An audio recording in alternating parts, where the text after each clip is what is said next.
إن الحمد لله نحمده ونستعينه ونستغفره ونعوذ بالله من شرور أنفسنا ومن سيئات أعمالنا من يهده الله فلا مضل له ومن يضلله فلا هادي له وأشهد أن لا إله إلا الله وحده لا شريك له وأشهد أن محمدًا عبده ورسوله فأعوذ بالله من الشيطان الرجيم بسم الله الرحمن الرحيم يا أيها الذين آمنوا اتقوا الله حق تقاته ولا تموتن إلا وأنتم مسلمون يا أيها الناس اتقوا ربكم الذي خلقكم من نفس واحدة وخلق منها زوجها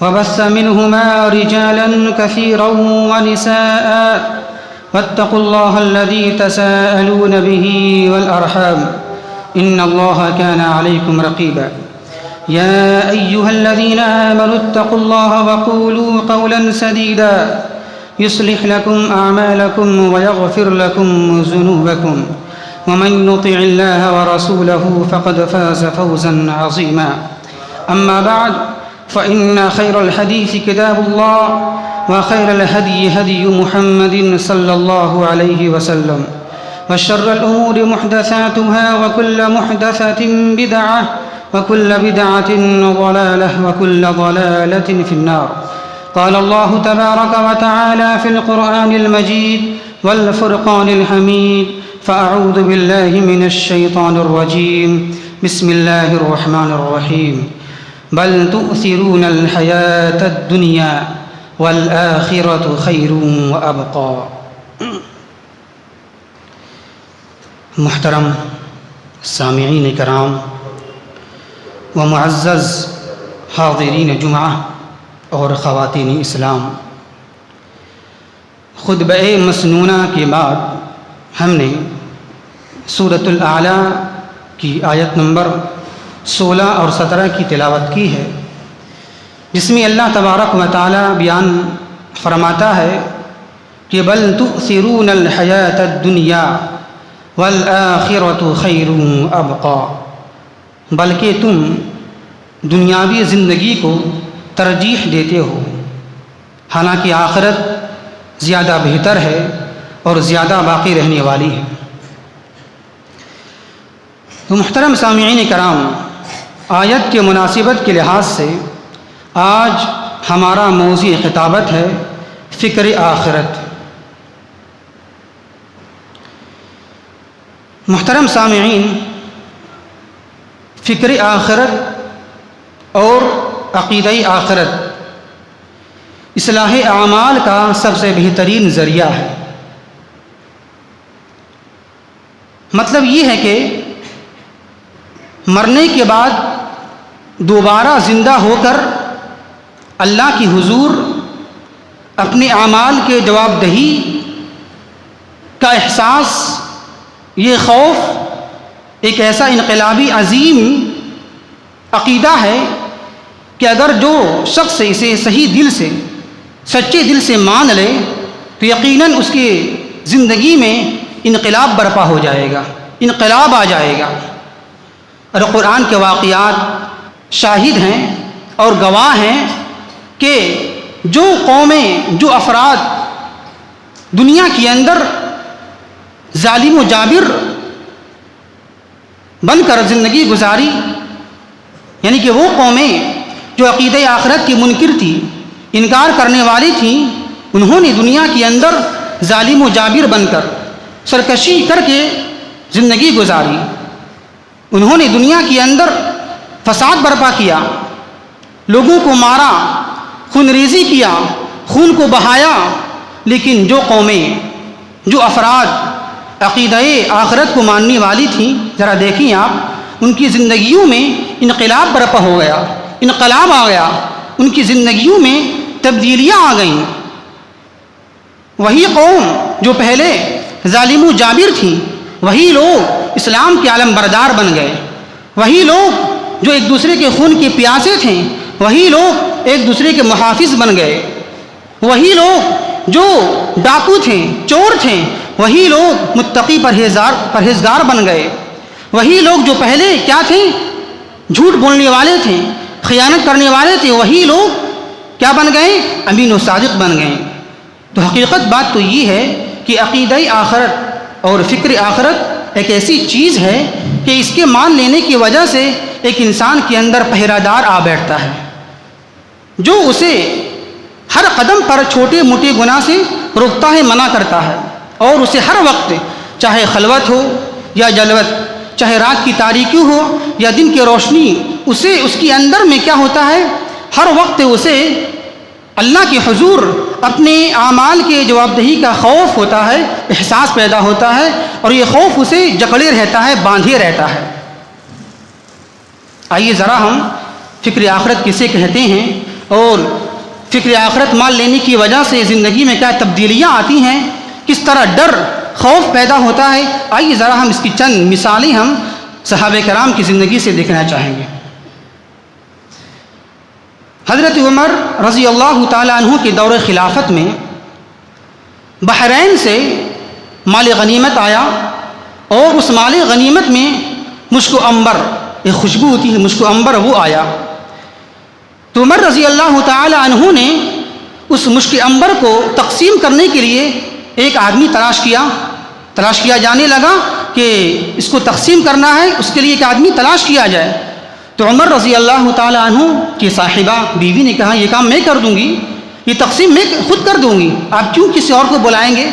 تو عمر رضی اللہ تعالیٰ عنہ نے یہ کہا کہ نہیں، تم یہ تقسیم نہیں کرو گی، تم اس طرح یہ مشک عنبر تقسیم نہیں کرنا ہے، اس لیے کہ تم تقسیم کرو گی مشک عنبر کو تو تقسیم کرتے وقت میں خوشبو تمہارے ہاتھ میں لگ جائے گی، اور وہ خوشبو تم اپنے بدن میں مل لو گی، اور مجھے اللہ کے پاس جواب دینا پڑے گا، تم اس کے لیے رضامند مت ہو، تم تقسیم مت کرو۔ ذرا دیکھیں آپ، یہ ہے فکر آخرت۔ اب ذرا تصور کیجئے، ذرا سوچیے آپ کہ تقسیم کرنے میں ایک خوشبو کو ہاتھ سے لے کر کتنا ہاتھ میں آئے گا، انگلی میں کتنا آئے گا، ہلکا کچھ بھی، صرف خوشبو ہوگی، اس میں کچھ اس کا عکس نہیں ہوگا، صرف خوشبو آئے گی، اس کے ذرات نہیں آئیں گے۔ لیکن دیکھیں وہ عمر رضی اللہ تعالیٰ عنہ، جن کی فضیلت، جن کا شان کا عالم یہ ہے کہ جس گلی سے وہ گزر جائیں شیطان وہاں آتا نہیں ہے۔ وہ کیا کہہ رہے ہیں اپنی بیوی کو کہ آپ تقسیم مت کرو، تم یہ تقسیم کرو گی تو تمہارے ہاتھ میں خوشبو لگ جائے گی، اور یہ خوشبو تم اپنے بدن میں مل لو گی، اور مجھے اللہ کے پاس جواب دینا پڑے گا۔ یہ عمر رضی اللہ تعالیٰ عنہ، اتنے فکر آخرت، اتنا خوف اللہ کے پاس جواب دینے کا، یہی عمر رضی اللہ تعالیٰ عنہ ہیں کہ اتنا ان کے اندر اللہ کا خوف ہے، اللہ کی پکڑ ہے کہ قرآن کی تلاوت کرتے رہتے ہیں۔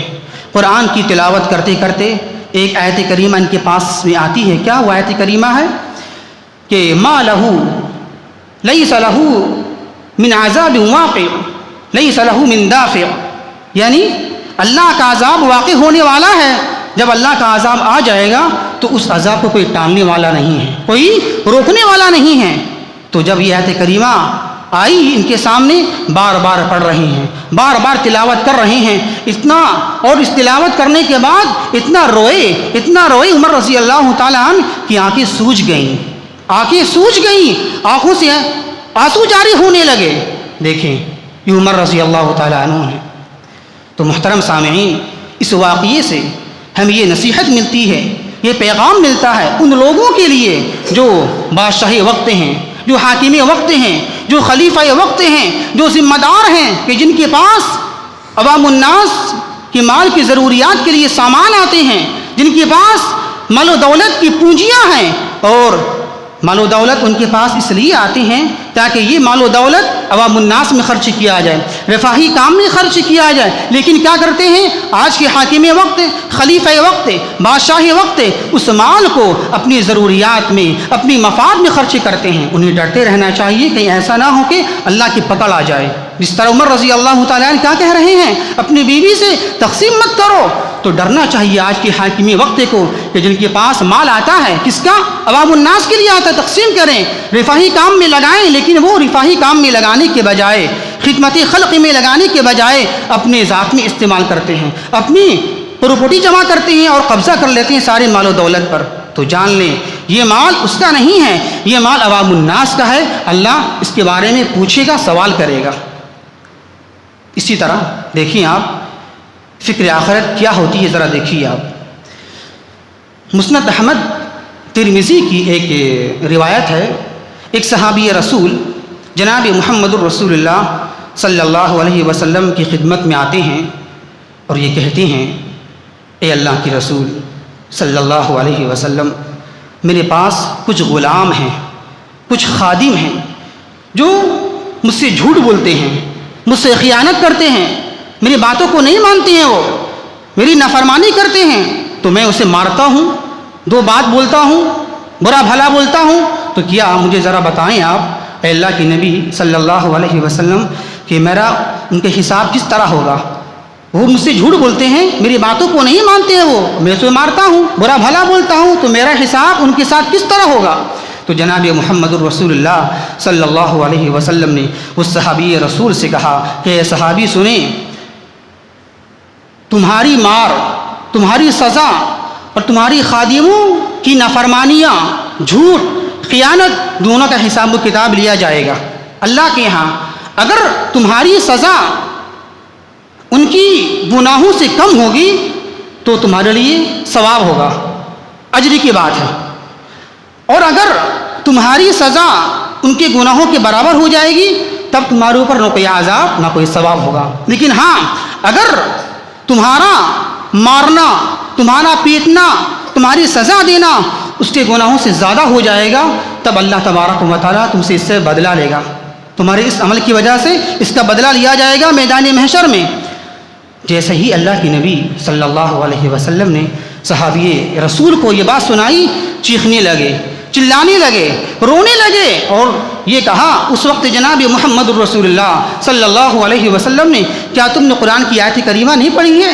کیا تم نے قرآن کی آیت سنی نہیں ہے؟ اللہ تبارک و تعالیٰ قرآن کے اندر تو یہ باتیں بیان فرماتا ہے کہ وَنَضَعُ الْمَوَازِينَ الْقِسْطَ لِيَوْمِ الْقِيَامَةِ فَلَا تُظْلَمُ نَفْسٌ شَيْئًا وَإِنْ كَانَ مِثْقَالَ حَبَّةٍ مِّنْ خَرْدَلٍ أَتَيْنَا بِهَا وَكَفَىٰ بِنَا حَاسِبِينَ، کہ ہم قیامت کے دن، کہ ہم روز محشر میں انصاف کا ترازو قائم کریں گے، اس میں کسی کے ساتھ ناانصافی نہیں ہوگی۔ ہم اس روز ہر آدمی کے ساتھ، ہر شخص کے ساتھ انصاف قائم کریں گے اور کسی پر ذرہ برابر بھی ظلم نہیں کیا جائے گا۔ اگر کسی شخص نے ذرہ برابر بھی نیکی کی ہوگی تو اسے بھی ہم لائیں گے، اسے لا کر دکھا دیں گے، ہم تولیں گے اسے ہم، وَكَفَىٰ بِنَا حَاسِبِينَ، اور ہم حساب و کتاب لینے کے لیے کافی ہیں۔ تو جب یہ بات جیسے ہی صحابی رسول نے یہ بات سنی جناب محمد الرسول اللہ صلی اللہ علیہ وسلم سے، تو کہا اے اللہ کے رسول صلی اللہ علیہ وسلم آپ گواہ رہیے، اس سے بہتر میں یہ سمجھتا ہوں کہ میں اپنے غلاموں کو آزاد کر دوں۔ تو سن لے اے نبی کریم صلی اللہ علیہ وسلم، آج سے یہ میرے غلام آپ گواہ رہیے یہ آزاد ہیں، میں سب کو آزاد کر دے رہا ہوں، اس لیے کہ تاکہ میں اللہ کے یہاں روز قیامت کے دن بچ جاؤں اور میری پکڑ نہ ہو پائے۔ دیکھیں یہ ہے فکر آخرت، یہ ہے فکر آخرت، اتنا خوف، اتنا ڈر کہ اگر غلام کو ذرا سا بول دیا، دو بات بول دیا، وہ ڈر رہے ہیں کیا ہوگا میرا حساب و کتاب، ہم نے مارا ہے، ہم نے دو باتیں بول دی ہیں اپنے غلاموں کے ساتھ، اس طرح وہ ڈر رہے ہیں اور ڈر کی بنا پر اپنے غلاموں کو آزاد کر دیا۔ یہ ہے فکر آخرت۔ اور اس واقعے کے اندر ان لوگوں کے لیے بڑا پیغام ہے، بڑی نصیحتیں ہیں، کن لوگوں کے لیے؟ ان لوگوں کے لیے جو ذمہ دار ہیں، جس کے اندر بہت سارے لوگ رہتے ہیں، جس کے اندر بہت سارے لوگ زندگی گزارتے ہیں، چاہے وہ ذمہ دار پورے ملک کی صورت میں ہو، چاہے وہ ذمہ دار حاکم وقت کی شکل میں ہو، چاہے وہ ذمہ دار پورے صوبے کی شکل میں ہو، سی ایم کی شکل میں ہو، اور سارے لوگ اس کے ماتحت میں رہتے ہوں، تو اسے چاہیے کہ حاکم وقت کو چاہیے کہ سی ایم کو چاہیے کہ اپنی رعایا پر، اپنے عوام الناس پر ظلم زیادتی نہ کرے، اپنے عہدہ منصب کا غلط فائدہ نہ اٹھائے، اپنی طاقت و قوت کا غلط استعمال نہ کرے، اسے ڈرتے رہنا چاہیے۔ اسی طرح اس میں وہ لوگ بھی شامل ہوتے ہیں کہ جو بڑی کمپنی کے مالک ہیں، کسی بڑی کمپنی کے آنر ہیں وہ، اور اس کے انڈر میں، اس کے ماتحت میں وہ سارے ملازمین ورکر کام کرنے والے ہوتے ہیں، تو اسے بھی چاہیے کہ وہ اپنے ملازمین پر ظلم زیادتی نہ کرے، بلا وجہ کام سے نہ نکالے۔ یہ بھی ایک طرح سے ظلم زیادتی ہے۔ ملازمین آپ کے انڈر میں ہیں، ورکرز آپ کے انڈر میں کام کرنے والے ہیں، خدمت گزار آپ کی ہیں، بلا وجہ ظلم زیادتی کرنا، دو باتیں بولنا، یہ بھی ظلم زیادتی ہے، اسے ڈرتے رہنا چاہیے۔ اسی طرح اس کے اندر وہ لوگ بھی شامل ہیں جو گھر کے ذمہ دار لوگ ہیں۔ ایک شخص گھر کا بڑا ذمہ دار ہے اور اس کے ماتحت میں بوڑھے والدین ہیں، بوڑھے ماں باپ ہیں، اس کے انڈر میں بیوی بچے ہیں، چھوٹے چھوٹے بچے ہیں، تو اسے چاہیے کہ اس کا خیال کرے، اس پر ظلم زیادتی نہ کرے، اپنا دھاگ نہ جمائے، اپنی طاقت کا، اپنی قوت کا، اپنے غلبہ کا غلط استعمال نہ کرے۔ وہ ایسا نہیں ہونا چاہیے، اس لیے کہ اللہ تبارک و تعالیٰ اس کا بھی حساب لے گا کہ ہم نے تمہیں طاقت دیا تھا، قوت دیا تھا، عہدہ منصب دیا تھا، غلبہ دیا تھا، تم نے اس کا استعمال کس طرح کیا؟ کس طرح کیا؟ مارا، پیٹا، اپنی بیوی کو، اپنے بچے کو، اپنے غلام کو، اپنے ملازمین کو، اپنے ورکرز کو، تم نے کس طرح یہ کام انجام دیا؟ اللہ پوچھے گا عہدہ منصب کے تعلق سے۔ محترم سامعین، ایک بات دیکھیں، ذرا غور کیجیے آپ، ہمارے معاشرے میں آج ہمارا ماحول اور معاشرہ کیسا ہے؟ ہم نے صرف چند چیزوں کو عبادت، نیکی بنا لیا، بس چند چیزوں کا نام ہم نے عبادت رکھ لیا، نیکی بنا لیا۔ کیا؟ نماز، روزہ، حج، زکوٰۃ، قربانی، بس اسی کو ہم نیکی سمجھتے ہیں، بس اس کے آگے ہم بڑھتے نہیں ہیں۔ اسی کو خاص کر لیا ہم نے، نماز پڑھ لو، روزہ رکھ لو، زکوٰۃ دے دو، قربانی کر لو، حج کر لو۔ بہت بڑے متقی اپنے آپ کو بنتے ہیں وہ لوگ جو یہ کام کر لیتے ہیں، وہ اپنے آپ کو بڑا پارسا سمجھتے ہیں، ہم بڑے متقی ہیں، ہم تو بڑے پرہیزگار ہیں، ہم تو نماز کے پابند ہیں، ہم تو بڑے علم والے ہیں۔ وہ کیا کرتے ہیں؟ بس یہ چند چیز کر لیا، اپنے آپ کو بڑے متقی بن جائیں۔ لیکن جب ان کے معاملات دیکھیے گا، ان کے معاملات، ان کے اخلاقیات کا جب نظر دوڑائیں گے آپ، تو ان کے معاملات اچھے نہیں ہوتے ہیں۔ ان کے معاملات بیوی بچوں کے ساتھ اچھے نہیں ہیں، ان کے معاملات بھائیوں بہنوں کے ساتھ اچھے نہیں ہیں، ان کے معاملات پڑوسیوں کے ساتھ میں اچھے نہیں ہیں، ان کے معاملات دوست احباب کے ساتھ میں اچھے نہیں ہیں، ان کے معاملات اپنے ملازمین کے ساتھ اچھے نہیں ہیں، اپنے غلاموں کے ساتھ اچھے نہیں ہیں، ان کے معاملات اپنے رشتہ داروں کے ساتھ اچھے نہیں ہیں۔ یہ دیکھیں آپ، اور جب ایسے ہی لوگ جو نماز پڑھنے کے بعد، روزہ رکھ لینے کے بعد جب یہ لوگ آتی ہیں مسجد میں، تو اپنے آپ کو بڑا متقی، پارسا، نیک سمجھتے ہیں۔ ایسے ہی لوگ باہر میں معاملات ان کے اچھے نہیں ہیں، کس کے ساتھ؟ والدین کے ساتھ، بہنوں کے ساتھ، بیوی بچوں کے ساتھ، ملازمین کے ساتھ۔ جب یہی لوگ مسجد میں آئیں گے نا، تو بڑا اپنے آپ کو نیک سمجھیں گے، بڑے متقی سمجھیں گے، ہم تو بڑے نیک ہیں، بڑے متقی ہیں۔ ایک بات جان لیں آپ، حقوق و معاملات کے تعلق سے ایک اصول، ایک بات جان لیں آپ، اگر ہم نے کسی بندے کا حق مارا ہے تو اللہ تبارک و تعالیٰ اس وقت تک معاف نہیں فرمائے گا جب تک کہ بندہ معاف نہ کرے۔ لیکن اگر آپ کے معاملات بندوں کے ساتھ اچھی نہیں ہیں، ملازمین کے ساتھ، اپنے بیوی بچوں کے ساتھ، تو جان لیں آپ، اس بات کو اصول کو یاد رکھ لیں آپ، جب تک کہ وہ بندہ معاف نہیں کرے گا، ختم نہیں کرے گا، اس کی تلافی نہیں کریں گے آپ، تب تک کہ اللہ بھی معاف نہیں کرے گا آپ کو۔ یہ اصول ہے، یہ قاعدہ ہے حقوق العباد کے تعلق سے۔ اور اس تعلق سے آپ ایک حدیث نظر میں رکھیں آپ، یہ حدیث بڑی دل کو دہلا دینے والی ہے، دل کو ہلا دینے والی ہے۔ بڑا ہوا حدیث ایسے لوگوں کے لیے جو معاملات میں اچھے نہیں ہیں، متقی ہیں، نمازی ہیں، روزے رکھنے والے ہیں، لیکن اس کے معاملات، اخلاقیات اچھی نہیں ہیں، اس کے لیے یہ حدیث بڑی دل کو دہلا دینے والی ہے، دل کو خوف میں رلا دینے والی ہے۔ وہ حدیث ذرا سنیں آپ، مسلم کی حدیث ہے۔ ایک مرتبہ جناب محمد رسول اللہ صلی اللہ علیہ وسلم نے اپنے صحابہ کرام سے پوچھا، اے میرے صحابہ، کیا تم جانتے ہو کہ میری امت کا مفلس کون ہے، غریب کون ہے؟ اللہ کے نبی نے کس سے پوچھا؟ صحابہ کرام سے پوچھا، تم جانتے ہو کہ میری امت میں مفلس، غریب، نادار کون ہے؟ تو کہا، اے اللہ کے رسول، ہم تو وہی جانتے ہیں کہ مفلس، غریب تو وہ ہوتا ہے جس کے پاس مال نہ ہو، دولت نہ ہو، دنیا کا سامان نہ ہو، یہی تو ہو، ہم جانتے ہیں۔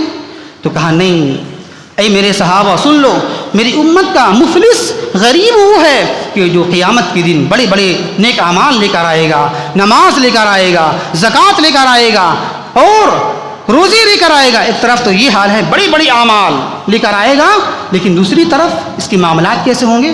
ایک طرف تو بڑے متقی ہیں، بڑے نمازی ہیں، بڑے روزے رکھنے والے ہیں، بڑے حج کرنے والے ہیں، بڑا تہجد گزار ہیں، ایک طرف تو یہ حال ہو گیا ان کا، لیکن دوسری طرف اللہ کی نبی صلی اللہ علیہ وسلم بیان فرماتی ہیں ان کے معاملات کیسے ہیں لوگوں کے ساتھ.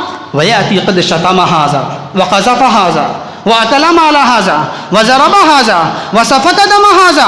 ایک طرف تو بڑے نیک تھے، نمازی تھے، ٹھیک ہے، لیکن دوسری طرف ان کا حال کیا تھا؟ دنیا کے اندر میں کسی کو گالیاں دی ہوں گی، دنیا کے اندر میں کسی کو برا بھلا کہا ہوگا، دنیا کے اندر کسی پر الزام لگا دیا ہوگا، کسی پر بہتان تراشی کر دیا ہوگا، دنیا کے اندر کسی کے مال کھا لیا ہوگا، کسی کو مارا ہوگا، دنیا کے اندر کسی کا خون بہا دیا ہوگا، ناجائز خون. تو اب کیا ہوگا؟ اس کے ساتھ معاملات کیا کیا جائے گا؟ بڑی بڑی اعمال لے کر آئے ہیں، لیکن اب کیا ہوگا ان کے ساتھ؟ جناب محمد الرسول اللہ صلی اللہ علیہ وسلم بیان فرماتی ہیں کہ اس کے سارے نیک اعمال کو، نماز ہے، نماز آپ نے لایا، روزی اپنے لایا، حج اپنی لایا، تلاوت اپنی لائی، ٹھیک ہے، آپ اس کو دے دو. سارے اس کے نیک اعمال چھین کر کس کو دے دیا جائے گا؟ مظلوم کو دے دیا جائے گا، جس پر آپ نے ظلم کیا ہے، جس کو مارا ہے، جس کو ستایا ہے اور جس کو خلاف آپ نے سازشیں کی ہیں، سارے نیک اعمال کو چھین کر آپ سے اس مظلوم کو دے دیا جائے گا. اور اگر پھر بھی حق باقی رہ جائے گا تو پھر اب مظلوم کے گناہ آپ پر لاد دیا جائے گا اور آپ پر لاد کر جہنم میں آپ کو ڈال دیا جائے گا، پھینک دیا جائے گا. محترم سامعین، یہ حدیث بڑی دل کو لرزا دینے والی ہے، دہلا دینے والی ہے. کن لوگوں کے لیے؟ ان لوگوں کے لیے جو مسجد میں آتے ہیں، یہاں بڑے نیک بنتے ہیں، لیکن جیسے ہی باہر نکلتے ہیں ان کا رخ بدل جاتا ہے. جب معاملات پیش آتے ہیں لوگوں کے ساتھ، بیوی کے ساتھ، بچوں کے ساتھ، نوکروں کے ساتھ، خادموں کے ساتھ، اپنے چھوٹے لوگوں کے ساتھ، ان کا چہرہ بدل جاتا ہے. اور ذرا غور کریں آپ، وہ کیسا بد نصیب انسان ہوگا جو ایک انسان دنیا کے اندر میں بڑی مشکل سے نیک اعمال کرتا رہا، روزہ نماز کرتا رہا، تلاوت قرآن کرتا رہا، توبہ استغفار کرتا رہا، لیکن کسی کو حق مار کر، کسی پر ظلم کر کر قیامت میں جانے کے بعد اپنے سارے نیک اعمال کو ضائع کر دے گا، برباد کر دے گا. ذرا سوچیے آپ، یہ کتنی بدنصیبی کی بات ہے کہ، اور یہ اس سے بڑا بدنصیب اور کون ہو سکتا ہے، اور اس سے بڑا غریب مفلس کون ہو سکتا ہے جو ایک انسان دنیا میں نیک اعمال کمایا، سب چیز کیا، لیکن کیا ہوا؟ پھر آخرت میں جانے کے بعد اپنے ساری اعمال کو تقسیم کر دیا، بانٹ دیا. یہ غریب نہیں تو اور کیا ہے؟ اس سے بڑا غریب کسی کہیں گے آپ؟ بولیں آپ ذرا سوچئے، ایک انسان کتنی محنتیں کرتا ہے، نماز پڑھنے میں، روزہ رکھنے میں، زکوٰۃ دینے میں، کتنی محنتیں ہیں کہ نہیں؟ اب ذرا سوچئے، فجر کی نماز کے لیے اٹھیے، جو اٹھتی ہیں اس کو پتہ ہے، پنج وقت نماز کی پابندی کر کے دکھا دیں، کتنی مشکلات کا سامنا کرنا پڑتا ہے، خصوصاً گرمیوں کے مہینے میں، سردی کے موسم میں حج کرنا، زکوٰۃ دینا، تلاوت قرآن کرنا، توبہ استغفار کرنا کا یہ کم معمولی بات ہے، بہت بڑی بات ہے. الحمدللہ جو کرتے ہیں بہت اللہ کا فضل ہے ان کے اوپر میں، لیکن فضل ہے، لیکن اس فضل کو، اس نیکیوں کو کس طرح بچائیے گا آپ؟ کسی کی غیبت نہ کرنا، کسی کی چغلی نہ کرنا، کسی کا مال نہ ہڑپنا، کسی پر ظلم زیادتی نہ کرنا، کسی پر اپنا دھاگ نہ جمانا، اپنا ہوتا منصب کا غلط استعمال نہ کرنا.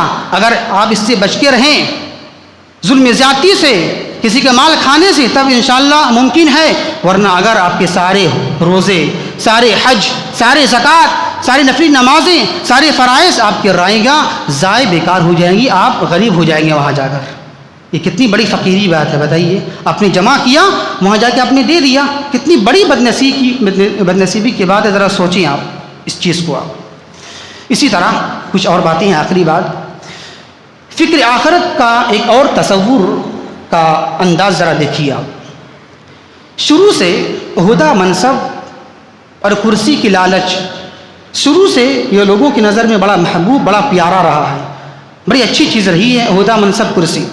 لیکن دیکھیں، لوگ عہدہ منصب کو حاصل کرنے کے لیے خون ریزیاں کرتے ہیں، قتل کرتے ہیں، مارتے ہیں، اور قتل کرنے کے بعد اس منصب کو حاصل کرتے ہیں. لیکن جس کے اندر فکر آخرت ہوتی ہے نا، وہ اس سے بچے رہتے ہیں، اس سے بھاگتی ہیں. وہ عہدہ منصب لینا وہ نہیں چاہتے ہیں، وہ جانتے ہیں کتنی بڑی ذمہ داری کی بات ہے. ذرا دیکھیں آپ کس طرح. طبرانی کی ایک روایت ہے، اللہ کی نبی صلی اللہ علیہ وسلم نے ایک صحابی رسول عبادہ بن صامت رضی اللہ تعالی عنہ کو زکوٰۃ کی وصولی پر متعین کر دیا کہ آپ کو زکوٰۃ وصول کرنا ہے، اس کی آپ عامل ہیں، اس کا عہدہ منصب آپ کو دیا جا رہا ہے، زکوٰۃ وصول کیا جائے. اور یہ بھی کہہ دیا ساتھ ساتھ اللہ کی نبی صلی اللہ علیہ وسلم نے اس صحابی رسول سے کہ دیکھ لو، سن لو، آپ ذمہ دار تو بن گئے زکوٰۃ کے وصولی پر، زکوٰۃ کو حاصل کرنے پر، لیکن سن لیں قیامت کے دن اس حال میں مت آؤ گے کہ تمہارے اوپر اونٹ وہ لاتے ہوئے لاؤ اور وہ اونٹ بل بلا رہا ہو، اپنے کاندھے کے اوپر میں گائے کو اٹھا کر لے کر آؤ اور وہ گائے ڈکار رہی ہو۔ اسی طرح تم اس حال میں نہ آنا قیامت کے دن کہ اپنے کاندھوں پر بکریاں اٹھا کر لے کر آؤ اور وہ بکریاں ممیا رہی ہو۔ مراد یہاں پر یہ ہے کہ اس کا حق صحیح سے ادا کرنا، اور کہیں ایسا نہ ہو کہ تم اس حال میں آؤ اور مجھ سے سفارش کرواؤ کہ سفارش کر دیجئے اے اللہ کے رسول صلی اللہ علیہ وسلم۔ تو جب یہ بات اس صحابی رسول نے سنی تو یہ کہا اے اللہ کے رسول صلی اللہ علیہ وسلم، کیا زکوٰۃ کے مال میں خیانت کرنے کا انجام یہی ہوگا؟ تو اس وقت جناب محمد الرسول اللہ صلی اللہ علیہ وسلم نے کہا کہ اس ذات کی قسم جس کے ہاتھ میں میری جان ہے، یہی ہونے والا ہے، اس کا انجام یہی ہوگا جو مال میں، جو زکوٰۃ کے مال میں خرد برد کرے گا، جو امانت میں خیانت کرے گا۔ تو اس وقت جب یہ بات سنی اس صحابی رسول نے، عبادہ بن صامت رضی اللہ تعالیٰ عنہ نے فوراً یہ کہا اے اللہ کے رسول، اس ذات کی قسم جسے آپ نے حق کے ساتھ بھیجا ہے، جو اللہ نے آپ کو حق کے ساتھ بھیجا ہے، میں یہ کام انجام نہیں دوں گا، یہ ہدا منصب میں نہیں لوں گا، اتنا بڑی ذمہ داری میں یہ کام انجام نہیں دوں گا، اتنا خطرناک یہ چیز ہے، اللہ عذاب دینے والا ہے، میں یہ کام نہیں لوں گا، میں یہ کام نہیں کروں گا، میں یہ ہدا یہ منصب میں آج سے نہیں لوں گا یہ کام۔ دیکھیں آپ کتنی بڑی چیز ہے، یہ ہے فکر آخرت کہ لوگ اس سے بھاگ رہے ہیں، اور آج لوگ ہدا منصب کے لیے قتل و غارت گری کا بازار گرم ہے، لوگ خون ریزیاں کر رہے ہیں، آپس میں لڑ رہے ہیں عہدہ منصب کو حاصل کرنے کے لیے، اور لیکن جسے مل جاتی ہے عہدہ منصب اسے نبھاتا بھی اچھے سے ہے۔ یہ بھی ایسا بھی مثال ایسے بھی آئی ہیں، کچھ لوگوں نے تو اس سے پرہیز کیا، اگر مل بھی گیا ذمہ داری خلافت عہدہ منصب تو کس طرح نبھایا وہ بھی ذرا دیکھ لیجیے آپ۔ عمر بن عبد العزیز رحمۃ اللہ علیہ کے بارے میں آتا ہے کہ خلیفہ بننے سے پہلے، خلافت انہیں ملنے سے پہلے بڑی شاہانہ زندگی گزارتے تھے، بڑی عیش و عشرت کی زندگی گزارتے تھے، ان کا کھانا شاہانہ ہوتا تھا، ان کا لباس شاہی ہوتی تھی، بڑی عیش و مستی کی زندگی گزارا کرتے تھے عمر بن عبد العزیز رحمۃ اللہ علیہ خلیفہ بننے سے پہلے۔ لیکن جب یہ خلیفہ بن گئے اور جب خلافت کی ذمہ داری ان پر آ گئی تو کیا ہوتا تھا، پورا دن خلافت کے کام میں لگا رہتے تھے اور خلافت کی ذمہ داری کو پوری کرتے تھے، اور جب رات ہوتی تھی تو رات میں گریہ بازاری کرتے تھے، رات میں اللہ کے سامنے روتے تھے، گڑ گڑاتے تھے روزانہ۔ تو ایک مرتبہ ان کی بیوی نے پوچھا اے عمر آپ اتنا روتے کیوں ہیں، کیا بات ہے، آپ روزانہ روتے ہیں، روزانہ دن میں آپ خلافت کی ذمہ داری پوری کرتے ہیں اور رات میں روتے کیوں ہیں، کیا وجہ ہے؟ تو عمر بن عبد العزیز رحمۃ اللہ علیہ نے یہ کہا اے میری بیوی کہ سنو، میری سلطنت میں، میری حکومت میں بہت سارے ایسے لوگ ہیں جو غریب ہیں، جو مسکین ہیں، جو فقیر ہیں، جو مظلوم ہیں، جو بیوہ ہیں، بہت سارے ایسے لوگ ہیں، اس کا جواب کون دے گا؟ اس کا جواب دہی ہمارے اوپر میں ہے۔ اگر اللہ پوچھ لے گا یہ مظلوم تھے تمہارے حکومت کے اندر میں، یہ مسافر تھے اور یہ بیوہ تھے، یہ غریب تھے، یہ مسکین تھے، تم نے اس کا انجام کس طرح دیا، تم نے اس کو کس طرح اپنایا، تو میرا جواب کیا ہوگا، میرا انجام کیا ہوگا؟ جب میں یہ باتیں سوچتا ہوں تو میرا دل بیٹھ جاتا ہے، میرا دل بیٹھ جاتا ہے اور میری آنکھوں سے بے تحاشا آنسو نکلنے لگتے ہیں۔ تو یہ تھے، دیکھیے آپ نے پورا وقت ذمہ داری نبھا رہے ہیں اور رات میں جا کر اللہ کے سامنے گریہ بازاری کر رہے ہیں، رو رہے ہیں، گڑ گڑا رہے ہیں، پھر بھی یہ عالم۔ اسی طرح ایک مرتبہ عمر بن عبد العزیز رحمۃ اللہ علیہ نے اپنی بیوی سے یہ کہا کہ کیا گھر میں ایک درہم ہے، ایک پیسہ ہے، انگور کھانے کا دل چاہ رہا ہے۔ کیا کہا؟ اے بیوی گھر میں ایک درہم ہے، ایک پیسہ ہے، آج ذرا مجھے انگور کھانے کا دل چاہ رہا ہے۔